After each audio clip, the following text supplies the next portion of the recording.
Salut, salut.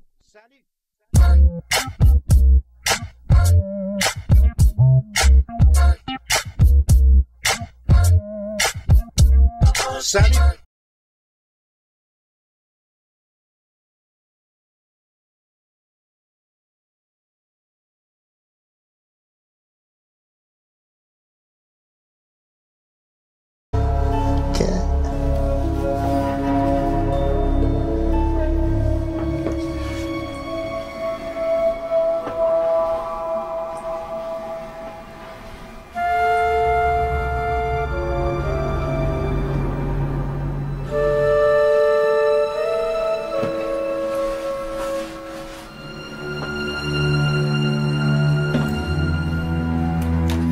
C'est très beau. Il est très élégant.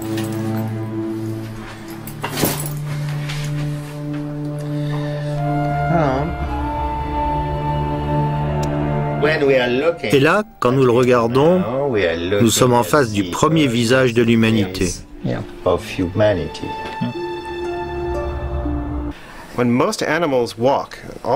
Lorsque la plupart des primates marchent, ils lèvent la tête pour pouvoir regarder vers l'avant. Le plan du trou occipital est presque toujours perpendiculaire à l'orientation du cou. L'angle entre les deux peut varier de 10 degrés environ. Donc si vous placez la tête de Toumaï sur un corps de chimpanzé, ses yeux regardent toujours vers le sol. Il devrait alors fortement incliner son cou pour regarder devant. Par contre, si vous mettez la tête de Toumaï sur un cou humain, en raison de l'orientation du foramen magnum, ses yeux vont regarder directement droit devant. C'est pourquoi il doit être bipède. L'angle formé par le plan du trou occipital et celui des orbites est supérieur à un angle droit chez vous comme chez moi. Si on imagine que Toumaï était bipède, il n'est pas du tout surprenant qu'il ait des muscles de la nuque très forts, parce que dans cette bipédie, il faut tenir la tête, quoi. Je reconnais, super. Très humain. Le Sahel, aujourd'hui, est un désert, mais il y a 7 millions d'années, 8 de 12 à 6 millions d'années, c'était un endroit de delta. En fait, l'Afrique est traversée par beaucoup de rivières. Ces rivières, quand elles arrivent dans cette zone du Sahel, perdent leur force pour se jeter sur la mer. Donc, elles créent beaucoup d'endroits marécageux, et de deltas en quelque sorte. Toumaï a été retrouvé dans une zone qui était effectivement une zone qui ressemble aujourd'hui au delta d'Okavango. Les plus beaux paysages mosaïques que je connaisse à l'heure actuelle, c'est en Okavango, le delta de l'Okavango, au Botswana. Et je pense que nous sommes nés, nous les humains, dans un paysage comme ça. Je ne sais pas si vous êtes allés dans le delta de l'Okavango. Si vous n'y êtes pas allé, vous pouvez y aller. C'est extraordinaire.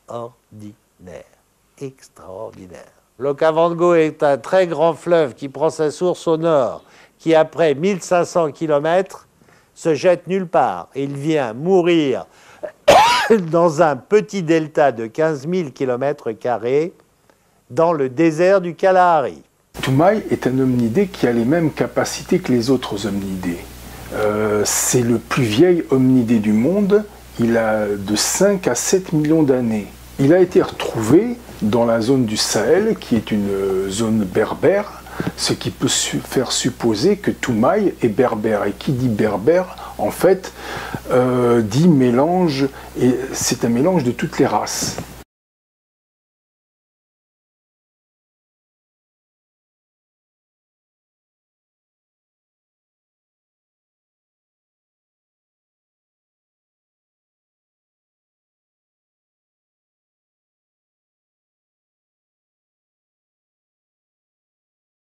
Or, découverte tout à fait extraordinaire, la génétique vient de rendre public le professeur Lucotte, qui est le grand anthropologue français qui publie aux États-Unis, vient de publier un article tout à fait important qui n'est pas encore connu, cet article. L'article date du mois de juin de cette année. Il n'est pas encore passé dans le domaine de la vulgarisation.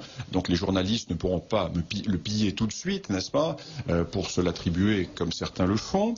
Et cet article est fondamental parce que c'est un article qui est basé sur les études génétiques, je n'entre pas dans le détail, de la population égyptienne d'aujourd'hui. Et un système d'analyse sur les haplotypes, qui est très savant, très savant, il faut être vraiment spécialiste pour s'y retrouver, montre que le fond ancien de la population de l'ancienne Égypte était berbère. On savait depuis, ce que l'on voyait depuis toujours, l'Égypte était un pays blanc, la Nubie était un pays noir. Et les thèses afrocentristes de Cheikh Anta Diop et de Martin Bernal sont pulvérisées par la génétique. Toutes les critiques historiques que nous faisions sont confirmées là par la génétique. C'est une révolution dans l'histoire. Je dis bien, c'est un séisme dans l'histoire de l'Afrique. C'est un séisme. Pourquoi? Parce que nous avons là, par les études génétiques, la preuve, premièrement, que les anciens Égyptiens étaient des Blancs, mais plus important, qu'ils étaient berbères. Et lorsque je mets en avant l'hypothèse par les apparentements artistiques, par les styles artistiques, de la même matrice culturelle, rassemblant les anciens Égyptiens et les chasseurs nomades du Sahara oriental, eh bien, j'avais vu juste. Et ceci est tout à fait fondamental. C'est une immense avancée dans l'histoire de l'Afrique. Ce qui replace complètement les Berbères au cœur de l'histoire. Les Berbères qui sont là, replacés totalement dans cette histoire de toute l'Afrique du Nord et toute l'Afrique centrale, centre-saharienne, parce que les études de Lucotte vont bien au-delà.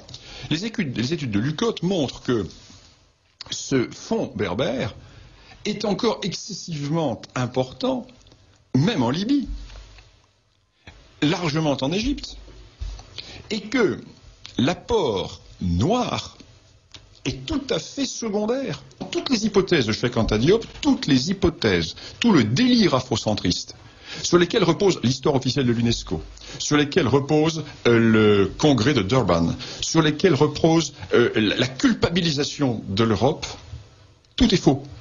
Tout est réduit à néant par la génétique. C'est extraordinaire. C'est une véritable révolution. Tout ce qui a été écrit en histoire africaine jusqu'à la publication de Lucotte du mois de juin dernier est à mettre au panier concernant les origines des populations actuelles de l'Afrique.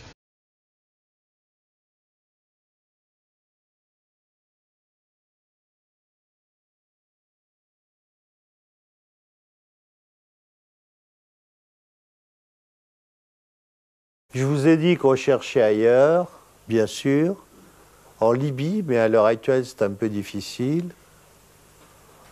Mais regardez comme c'est beau, ça c'est le désert du Meurzouk. Vous avez des dunes là qui font 250 mètres de hauteur. J'ai une mission en Égypte, c'est pareil pour le moment, c'est entre parenthèses, encore plus que la Libye.